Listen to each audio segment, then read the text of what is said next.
Maximum టికెట్లు ఎక్కడ లేవు, ఖాళీ ఉంటే మాత్రం బుక్ చేసుకొని వెళ్ళిపోండి. ఇదే కొరటాల ఆచార్య ఎట్లా తీసినాడు అర్థం కదా. వచ్చే అక్టోబర్ 10th వరకు ఫీవర్, దేవరా ఫీవర్ అంతే, భయంతో ఆట ఆడిపిస్తాడు అన్న. జై ఎన్టీఆర్.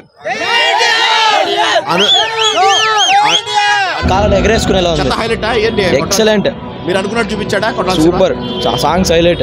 సూపర్ అన్న. ఎన్టీఆర్ క్యారెక్టర్ చింపేశాడన్న. ఇంతవరకు నిన్న 5 ఏళ్ళు వెయిట్ చేసినాం, మాకు కాలర్ ఎగరేసే చాయిస్ ఇచ్చినాడన్న ఎన్టీఆర్ అన్న. చెప్పిన మాట ప్రకారం తీశాడన్న.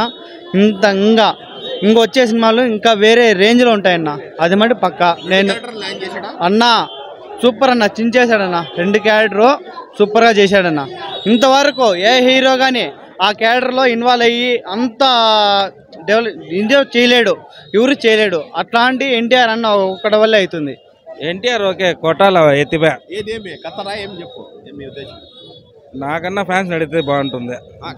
నేను ఒపీనియన్ ఏమంటే సినిమా పరంగా కొంచెము ప్రొడక్షన్ వాల్యూస్ బాగున్నాయి.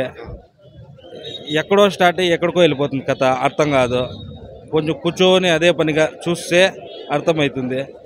ట్విస్ట్ ఏమో బాగుంది, కానీ అదే చెప్తున్నా, హీరో వరకు ఓకే. డైరెక్షను అనిరుద్ బక్కోడు కొడతాడు, దాంట్లో ఇదేం లేదు. Super blockbuster. ఈ సినిమాని మించలేదు ఏది కానీ. ఫస్ట్ ఒక 20 minutes వరకు ఎన్టీఆర్ వరల్డ్లోకి తీసుకొని పోయాడు, తర్వాత దేవరా వరల్డ్లోకి తీసుకొని పోయాడు. లైక్ ఆ ట్విస్ట్ మాత్రం ఎక్స్పెక్ట్ చేయ. మ్యాక్సిమం టికెట్లు ఎక్కడ లేవు, ఖాళీ ఉంటే మాత్రం బుక్ చేసుకొని వెళ్ళిపోండి అంతే. ఈ రోజు దాటేస్తే మళ్ళీ దొరకవు. అంటే చూపిస్తే రక్తపాతం ట్రైలర్ లో చాలా మంది వైలెన్స్. నిజంగా చాలా బాగుంది బ్రో. లైక్ ఇదే కొరటాల ఆచార్య ఎట్లా తీసినాడు అర్థం కదా.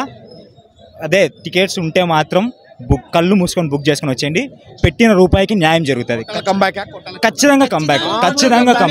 బ్రో పండగ సీజన్